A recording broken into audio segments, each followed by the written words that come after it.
a very serious allegation against the Adani Group was illegal share ownership and price manipulation using offshore funds. It has now emerged that SEBI chairwoman Madhavi Butch and her husband had an interest in one of those funds. This is an explosive allegation because it alleges that the umpire herself is compromised. नमस्कार, आदाब, सत श्री अकाल, जय भीम, जोहार। मेरा नाम है नवीन कुमार। अडानी पर लगे घपलेबाजी के आरोप और अडानी के साथ मोदी की यारी क्या भारत के आम लोगों पर बहुत भारी पड़ रही है? इस सवाल को थोड़ा सीधा कर देते हैं। मान लीजिए थाने के दारोगा पर लूट का आरोप लगे, उसी के थाने में मुकदमा लिखवाया जाए, उसी दारोगा के ऊपर हो कि जांच कौन करेगा, कैसे करेगा, और उसी के हाथ में हो जांच रिपोर्ट को अप्रूव करना, और फिर वो बोले कि मैंने अपने खिलाफ लगे सभी आरोपों की जांच ठीक से कराई है, मेरे खिलाफ लगे सारे आरोप झूठे हैं, मैं दूध का धुला हुआ हूं।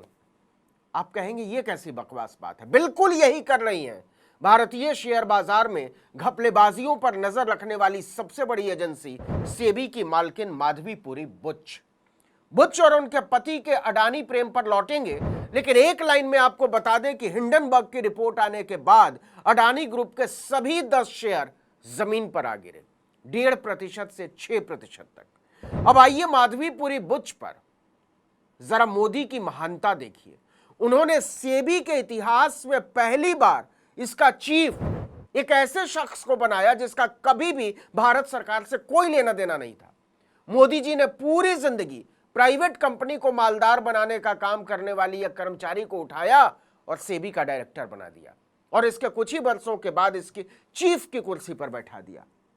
किसके कहने पर, किसका फायदा होने वाला था? यह मामला बड़ा सीधा है क्या? अब कर लो जो करना है। हिंडनबर्ग ने कहा है कि माधवी बुच और उनके पति सेबी चीफ बन जाने के बाद भी विदेशी कंपनियों के साथ मिलकर करोड़ों के वारे न्यारे कर रहे थे, और इधर निवेशकों को कुछ हवा नहीं थी। अब देखिए कि अडानी भी कह रहा है कि हम दूध के धुले हुए हैं। अडानी की जांच करने वाली सेबी के चीफ माधवी बुच भी कह रही है कि हम दूध के धुले हुए हैं। अडानी के मित्र मोदी की सरकार भी कह रही है कि हम दूध के धुले, और तीनों मिलकर करतूतों का सारा रजिस्टर सामने रखने वाले हिंडनबर्ग को कह रहे हैं कि तुम बेईमान हो, जांच की कोई जरूरत ही नहीं। बताइए आप मानेंगे इसको? कायदा तो यह कहता है कि कम से कम माधवी बुच इस्तीफा दें, इंडिपेंडेंट एजेंसी जांच करे, और इसके बाद जो रिपोर्ट आए उस पर फैसला हो। लेकिन माधवी बुच और उनके पति कह रहे हैं कि ये क्या बात हुई, हमने कहा ना हम पाक साफ हैं, आप मानते क्यों नहीं है? भारत की जनता और निवेशक कौन होते हैं हम पर सवाल उठाने वाले? देखिए, हिंडनबर्ग का आरोप बड़ा सीधा है। माधवी बुच की उसी विदेशी फंड में हिस्सेदारी थी जिसमें अडानी का निवेश था। हिंडनबर्ग ने अपनी रिपोर्ट में दावा किया कि माधवीपुरी बुच और उनके पति धवल बुच की अडानी ग्रुप से जुड़ी ऑफशोर कंपनी में, मतलब विदेशी कंपनी में हिस्सेदारी है, और यह बात उन्होंने छुपाई। सेबी चीफ ने इसको क्यों छिपाया? सेबी चीफ और उनके पति ने इस पर लंबा चौड़ा ज्वाइंट स्टेटमेंट जारी किया। इस बयान पर हिंडनबर्ग ने कहा कि हमारी रिपोर्ट पर सेबी चेयरपर्सन माधवी बुच ने प्रतिक्रिया देते हुए कई चीजें खुद ही स्वीकार कर ली हैं, और इस स्वीकृति से कई नए सवाल खड़े हो गए। हिंडनबर्ग ने कहा, बुच के जवाब से इस बात की पुष्टि हो जाती है कि उनका निवेश बरमूडा मॉरिशस के फंड में था। यह वही फंड है जिसका इस्तेमाल गौतम अडानी के भाई विनोद अडानी किया करते थे। आरोप है कि विनोद अडानी इन फंड्स के जरिए अपने ग्रुप के शेयरों की कीमतें बढ़ाते थे। हिंडनबर्ग रिसर्च ने यह भी कहा कि मार्केट रेगुलेटर सेबी को अडानी मामले से संबंधित इन्हीं ऑफशोर फंडों की जांच करने का काम सौंपा गया था। लेकिन कमाल है कि इन फंड्स में खुद माधवीपुरी बुच का पैसा लगा हुआ था। हिंडनबर्ग ने अपनी रिपोर्ट में दावा किया था कि माधवीपुरी बुच और उनके पति धवल बुच की अडानी ग्रुप से जुड़ी ऑफशोर कंपनी में हिस्सेदारी है। हिंडनबर्ग ने कहा, उन्होंने यह भी मान लिया है कि बरमूडा मॉरिशस से चलाया जा रहा यह विदेशी फंड उनके पति के बचपन के एक दोस्त चला रहे थे, जो उस समय अडानी ग्रुप के डायरेक्टर थे, और इसका पैसा कौन इस्तेमाल कर रहा था? गौतम अडानी के बड़े भाई विनोद अडानी। लिहाजा यह हितों का बड़े टकराव का सीधा मामला है। लेकिन इसके बाद जो आरोप हिंडनबर्ग ने लगाए हैं वो बहुत ही गंभीर मामला है। सुनिएगा, हिंडनबर्ग ने कहा बुच ने दावा किया है कि वे दोनों कंसल्टिंग कंपनियों से 2017 में सेबी में नियुक्त होते ही हट गई थीं। लेकिन मार्च 2024 की शेयर होल्डिंग बताती है कि अगोरा एडवाइजरी इंडिया में माधवी की 99% हिस्सेदारी है और यह कंपनी अभी भी कमाई कर रही है। अगोरा पार्टनर सिंगापुर में माधवी की 16 मार्च 2022 तक 100% हिस्सेदारी थी, यानी सेबी में पूर्णकालिक सदस्य रहते समय भी उन्होंने सेबी चेयरपर्सन बनने के 2 हफ्ते बाद अपने शेयर पति के नाम चुपचाप ट्रांसफर कर दिए थे। हिंडनबर्ग का कहना है कि अगोरा एडवाइजरी ने 2022, 23 और 24 में 2 करोड़ 30 लाख रुपए की कमाई की जब वो सेबी की चेयरपर्सन थी। अब जरा सबसे गंभीर आरोप सुनिएगा। माधवी बुच ने सेबी का पूर्णकालिक सदस्य रहते हुए अपने निजी ईमेल आईडी से अपने पति के नाम का इस्तेमाल करके बिजनेस किया, धंधा किया।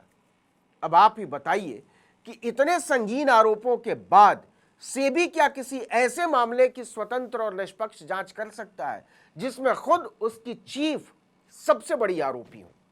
सेबी चीफ माधवी बुच पर लगे आरोप सही हो या गलत, हम इसमें नहीं जाते। सही भी हो सकता है, गलत भी हो सकता है, लेकिन क्या एक साफ सुथरी जांच के लिए उनका पद से हटना जरूरी नहीं है? दूसरी बात, आखिर ऐसा क्या है माधवीपुरी बुच में कि उनके साथ अडानी का नाम आते ही पूरी भाजपा बौखला गई? उसके बड़े बड़े नेता सवाल उठाने वालों को विदेशी एजेंट, अराजक और पता नहीं क्या क्या बताने लगे। हिंडनबर्ग का कहना है कि अडानी ग्रुप पर हमारी पिछली रिपोर्ट के लगभग 18 महीने हो चुके हैं। रिपोर्ट में इस बात के पुख्ता सबूत पेश किए गए थे कि अडानी ग्रुप कॉरपोरेट इतिहास में सबसे बड़ा घोटाला कर रहा था। उसकी कंपनियों ने शेयरों की कीमत को फर्जीवाड़ा करके बढ़ाया।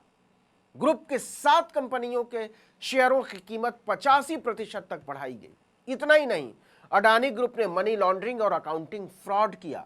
उसने 8 साल में 5 सीएफओ बदल डाले। हिंडनबर्ग ने आरोप लगाया था कि अडानी ग्रुप पर 2,20,000 करोड़ का कर्जा है और यह उसकी कंपनियों की हैसियत से बहुत ज्यादा है। हिंडनबर्ग ने कहा, स्वतंत्र मीडिया पड़ताल में यह बात साबित होने के बावजूद सेबी ने कोई कार्रवाई नहीं की। जो हैरानी की बात है वो ये कि इन आरोपों की पड़ताल का जिम्मा सेबी चीफ पर ही था, लेकिन बजाय अडानी की घपलेबाजियों को पकड़ने के और उसे सजा देने के, सेबी ने 27 जून 2024 को हिंडनबर्ग को ही नोटिस दे दिया। इस नोटिस के जवाब में हिंडनबर्ग ने कहा था कि सेबी की अडानी को गुप्त सहायता हमारी रिपोर्ट के पब्लिश होने के लगभग तुरंत बाद शुरू हो गई थी। सीक्रेट मदद, और इसकी सूत्रधार थी सेबी की चीफ माधवीपुरी बुच। हिंडनबर्ग ने कहा, हमारे विचार में सेबी ने अपनी जिम्मेदारी की उपेक्षा की है। ऐसा प्रतीत होता है कि वो धोखाधड़ी करने वालों से निवेशकों की रक्षा करने की बजाय धोखेबाजों की रक्षा करने का अभियान चला रही थी। जरा सोच कर देखिए, क्या यह आरोप कोई मामूली आरोप है? और क्या बिना माधवीपुरी बुच के सेबी चीफ की कुर्सी से इस्तीफा दिए बगैर इसकी स्वतंत्र जांच संभव है? इस वीडियो में इतना ही, लेकिन अगर आपने आर्टिकल 19 इंडिया को अब तक सब्सक्राइब नहीं किया है तो फौरन कर लीजिए, बेल आइकॉन दबाइए, घंटी जैसी आकृति लाइक कीजिए और कमेंट करके बताइए हमारा वीडियो आपको कैसा लगा। हमारा ट्विटर हैंडल है article19_India और मेरा ट्विटर हैंडल नवीन जर्नलिस्ट। नमस्कार।